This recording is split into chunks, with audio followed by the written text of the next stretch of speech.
On the 2-year anniversary of Faithful Angelenos Sports, we will honor the greatest sports city in the world. The Rams can accelerate their rebuild with 4 high draft picks, and Andrew Friedman is in denial again, praising an injury-prone pitcher for the Dodgers. Good morning. I'm James. This is your daily dose of sports and snark for the greatest sports city in the world, Los Angeles. This is the Faithful Angelenos Morning Report. So it is February 9th, 2024. It's a lovely day because I'm going to be leaving St. Loser misery and heading back west to be with the wife. We've also added a new subscriber to the Angelino Familia. Thank you for getting in on the ground floor. I will do my best to keep you informed about LA. And if you like being in the know about LA sports, click-clack the like button. Click-clack the subscribe button. There's a notification bell. Hit that and let you know we drop new content. Sharing is caring. Let people know we exist, and by all means comment, because I do try to get back with you guys. Now, before we go through the news and notes, a look at the scoreboard. Adrian Kempe scored twice in about 3 minutes late in the third period, basically flipping over a Penguins lead into a 2-1 Kings victory. Great win for the Kings to end a road trip. Meanwhile, Utah outlasts UCLA 70-69. Extremely damaging loss to the Bruins' March Madness hopes, because we were talking about scenarios last week. The most common scenario would be for them to win out in the regular season, which would have gotten them to 20 wins. Now, not so much. They are going to most likely have to win the Pac-12 tournament or they're out. Meanwhile, today, no games involving LA teams. Let's all just enjoy life outside of sports for a day when we're done with this clip. Now, the Rams, they are in terrific position in the NFL draft. And it's simply because this year they didn't F their picks, which was their modus operandi when they were this close to being a champion, right? They're on the rebound. It's been going gangbusters. They made the playoffs last year. And they have 11 draft picks coming up this year. But it also includes 4 in the top 100. Now, the rule of thumb among NFL draft geeks is that the top 100 prospects are supposed to be early contributors, perhaps even rookie starters.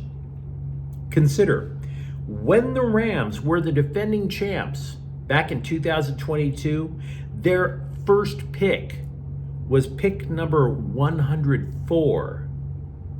So keep in mind, 4 picks in the top 100, major upgrade over that.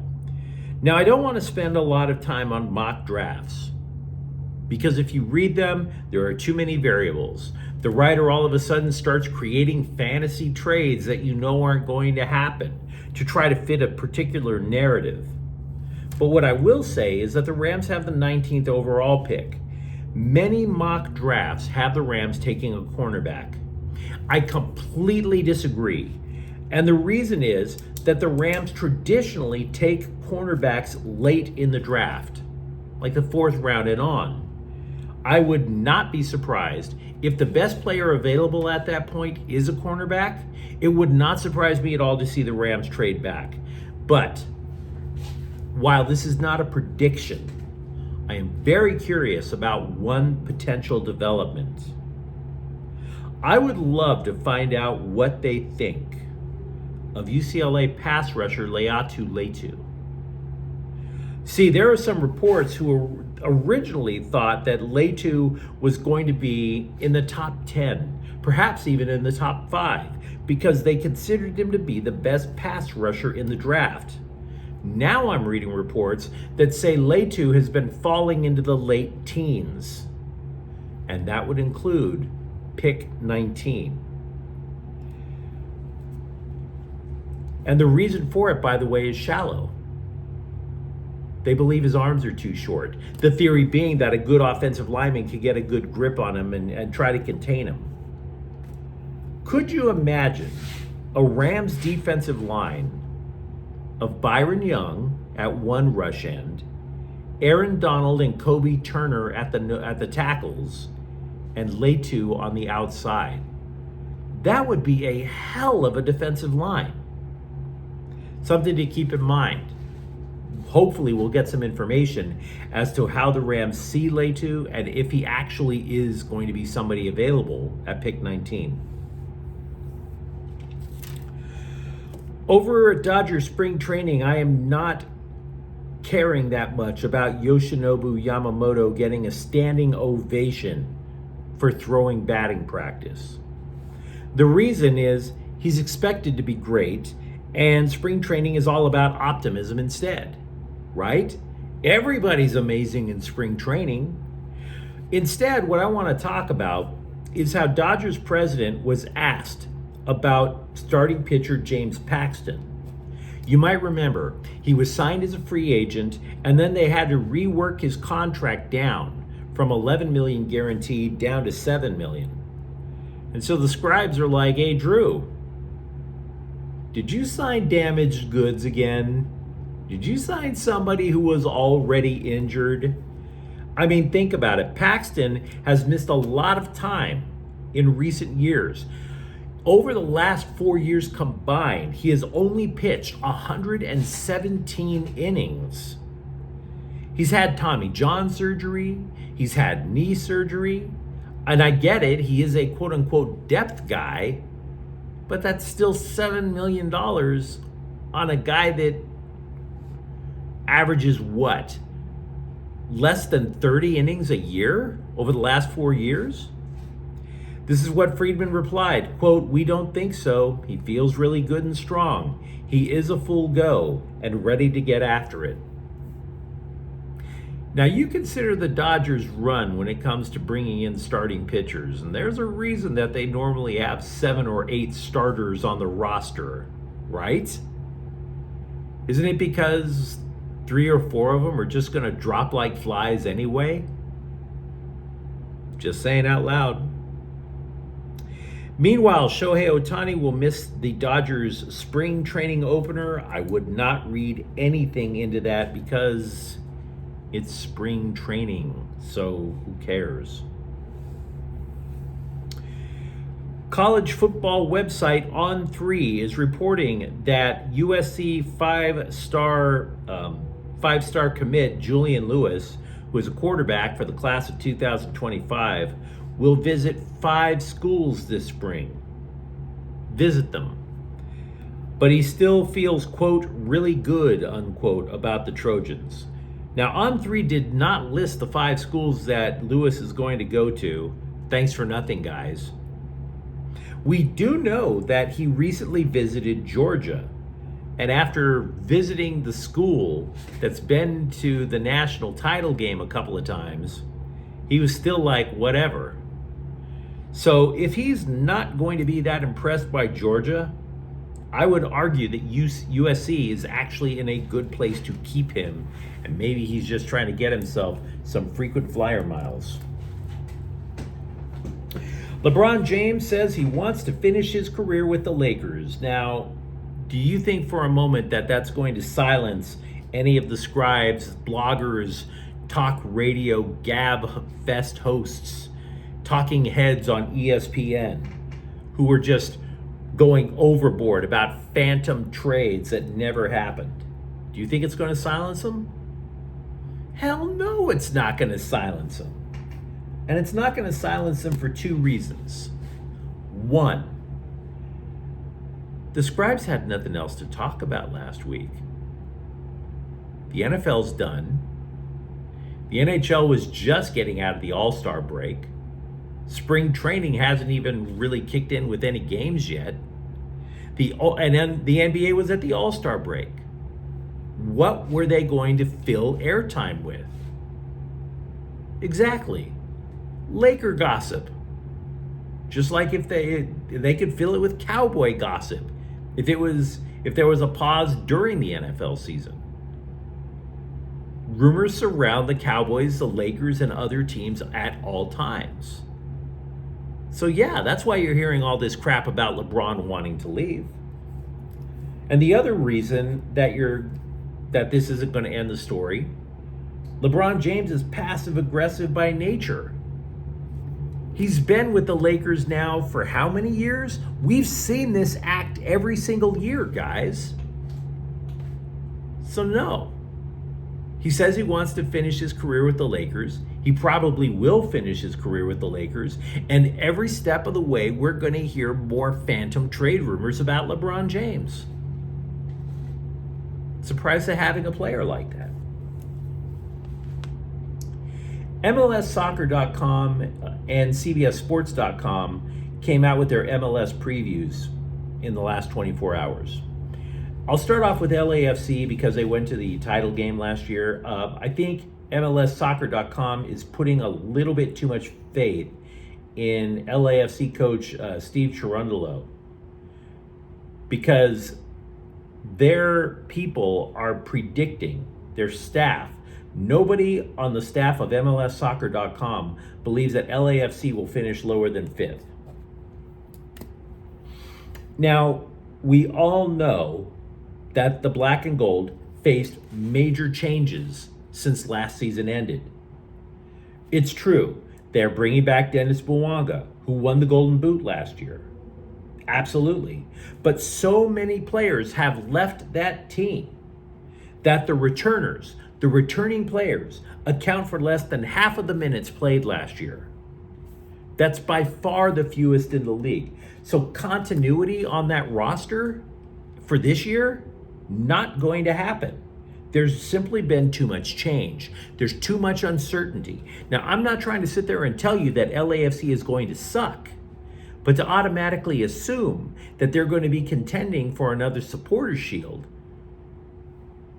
we got to see what they actually put on the field first, right? I would guess that their success this year would absolutely hinge on midfielder Christian Oliveira because he's extremely highly regarded, but he only scored twice last year. You get a good year out of him, now you can start talking about LAFC going after a supporter shield again. Not at this moment. Way too premature. Conversely, while I have a problem with what MLSsoccer.com said about LAFC, I have no problem whatsoever with how they review the Galaxy. And trust me, I love to clown overly emotional sports writers. I don't think homers or emo scribes like Bill Plaschke, I don't think they level with the fans. I think they try to stir up your passions with inaccurate information. MLSsoccer.com, however, leveled with us. Quote, they finally used a scouting department instead of a Rolodex to make signings, unquote. Now, for those of you young whippersnappers out there who have no idea what a Rolodex is, it's literally a hard copy of the contacts list in your cell phone. In other words, what the Galaxy used to do is former President Chris Klein would just call people and say, do you got a striker who could sell us a lot of jerseys? And that's how he'd build a team. The Galaxy now are using their heads to build a team instead of a phone. But as for the defense, they say it's a 5-alarm fire, and I completely agree. But how much of a fire? CBSSports.com says that the Galaxy will have a dynamic attack with a defense that'll allow 3 goals a game. Now that's over the line. Totally disagree. The Galaxy last year were in fact the worst defense in MLS, but they allowed 2 goals a game. So for this description to be accurate, they would not only have to be the worst defense in MLS again, but they would have to be significantly worse. So no, I don't buy that. I'm not saying the Galaxy are supporter shield bound either, but I don't buy that at all.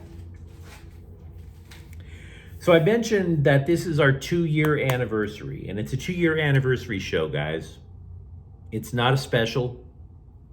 How could I describe this as a 2-year anniversary special? Look at the backdrop. I am in a ghetto hotel in St. Louis right now, trying to get home. And in these 2 years, I've dropped clips on LA Sports every day for the last 2 years, except for 2. I did not make this show to influence. I have no desire to parlay this into a better gig. I did this show, in case you guys are wondering, for 2 reasons. I consistently work on the road, and if I don't do this, man, I would spend a lot of money on dumb crap. And the other is, as some of you guys know, I'm a former sports writer for daily newspapers around Southern California. Once I got out of journalism, I reconnected with my passion for LA sports teams. No matter where I am on the road working, St. Louis, Anchorage, Alaska, South Carolina, Florida, Utah, it totally doesn't matter. I'll stay faithful to my wife, and absolutely, for damn sure, I am a faithful Angeleno, which was where this name came from. LA is, in fact, the greatest sports city in the world. It is not even up for debate. The Lakers are tied for the most NBA titles. The NBA logo is a former Lakers player. LeBron James topped Kareem Abdul-Jabbar to become the game's all-time leading scorer, and all of them wore Lakers gear. The Dodgers win championships. Dodger Stadium is the most beautiful stadium in the major leagues. 2 different LA NFL teams have won Super Bowls. 2 different MLS teams won championships. And by the way, the Galaxy won 5 of them. Closest thing to an absolute dominant dynasty in the history of MLS. The Kings have hoisted the Stanley Cup twice, and Wayne Gretzky became hockey's greatest scorer wearing their sweater. Multiple WNBA titles for the Sparks, right? You name it is the point. You name the sport, and we win it. That is why LA is the greatest sports city in the world. And it doesn't go just with the pros. UCLA has more than 100 NCAA national titles.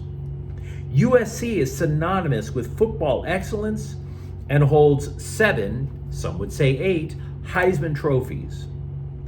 We have, and by the way, it's not even just professional and college.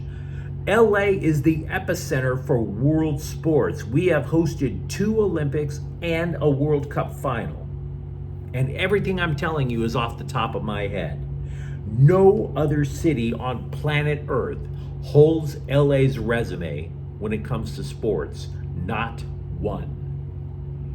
And so the reason, by the way, that I waited to end this clip to talk about the greatness of Los Angeles is because the 2-year anniversary of Faithful Angelenos Sports is not to honor me, because this show isn't about me. This show is about us loving our city, whether we're in that city right now or not. Los Angeles is a flawed city, no doubt, but we love it nevertheless. And one of the main reasons that we love it is because of our sports. That's why we remain faithful, no matter what. But you let me know what you think in the comments thread. Talk to me about the Rams and what they could do with those early draft picks. You know, talk to me about the Dodgers. And if you think the starting pitching is going to hold up, and if you enjoyed the content, don't forget to subscribe to Faithful Angelenos. We talk LA sports here every single day. Thank you for watching. I'm James. We'll be back tomorrow to start year 3. Faithful Angelenos is a Corte El Queso production. Take care.